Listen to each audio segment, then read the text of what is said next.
Well, our next guest is a renowned political scientist, acclaimed author, and a tireless advocate for constructive political dialogue, as well as for diversity of thought.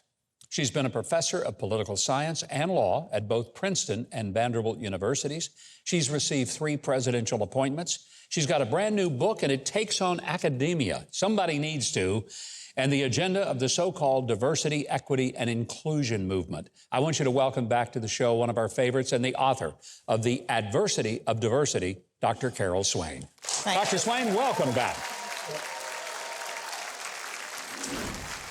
I love the title of the book, The Adversity of Diversity, because there are people who think that the major goal in America is just making sure that every list we have, everything is all about diversity. Well, they've changed the meaning of the word diversity.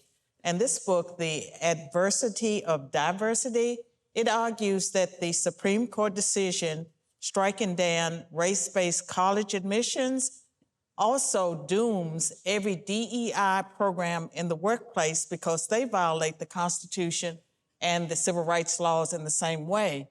And we're finding that more and more people, white people, Asians, men, are filing lawsuits and winning those lawsuits, like the woman that won a $25 million judgment against Starbucks, the white woman that won a racial discrimination case.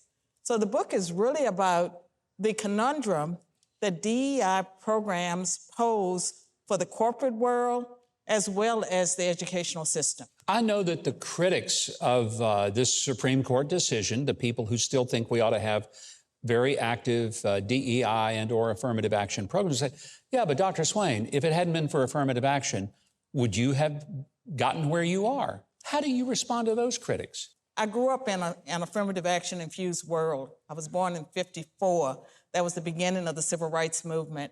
I was 10 years old when the Civil Rights Act of 1964 passed. I benefited from non-discrimination, equal opportunity, outreach, and recruitment of talented minorities. And when I started my education, I started at a community college. They admitted anyone who wanted to go to the community college, and I made the dean's list a couple of times. Then I transferred to a 4-year college. I graduated magna cum laude at the 4-year college, and so I always worked very hard. And in 1983, when I was a senior at Roanoke College, I wrote my senior thesis on affirmative action. I was critical of the program back then, and I quote myself in the book. Well, that's an authoritative quote for sure. What you just said is very powerful, because if a person has achieved what you have achieved, to be a professor at Princeton and Vanderbilt, 2 of the most prestigious academic institutions, and somebody says, yeah, but they needed a female black person, that's an insult to you, rather than to say, she's got there because she's smart and she's good and she deserved it. Well, unfortunately, if you're black, Hispanic, or female, because of affirmative action, people can always say that anything you accomplish had to be because of affirmative action. So I've learned not to respond. And I can't change the fact that I had this black face. And so if I showed up with my black face and someone decided to advantage me because they saw me as being hardworking and worthy of their favor, and I can tell you, I benefited from a lot of favor because there have been people that they liked what they saw in me. And so I'm sure I benefited from being a pleasant person. I love you, Carol. You know, you and I have been friends for a long time. I want to get to this heart of DEI. So many big multinational corporations have put a bigger focus on diversity, equity, inclusion than they have on making good products and having a good service record. They've been forced into that, especially by the ESG, environmental, social governance policies that rate corporations based on diversity.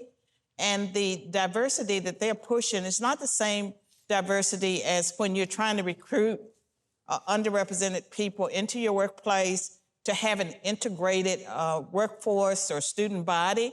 They're about groups, not individuals, and they want people to identify as groups, and they set up affinity groups within the workplace or the schools where people are encouraged to really congregate with their group, and they lose sight of the mission And part of the goal of the adversity of diversity is to help corporations and organizations get back to their original mission, because they're so focused on social engineering.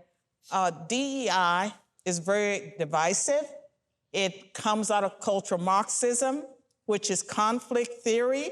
How can you bring about reconciliation through conflict theory? You cannot do that.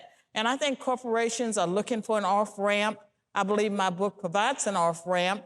And I believe that we can have diversity without discrimination.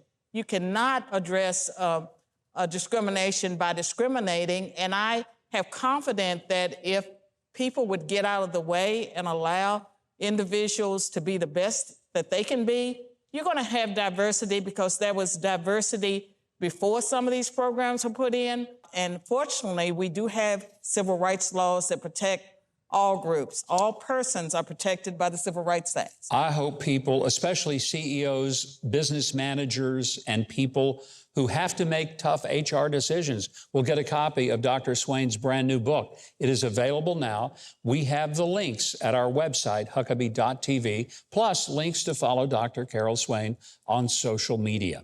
If you haven't subscribed to the channel yet, I hope you will now. The button is just below this video, and there's a little bell next to it. If you click on those, YouTube will reluctantly start letting you know when we've got a new video uploaded.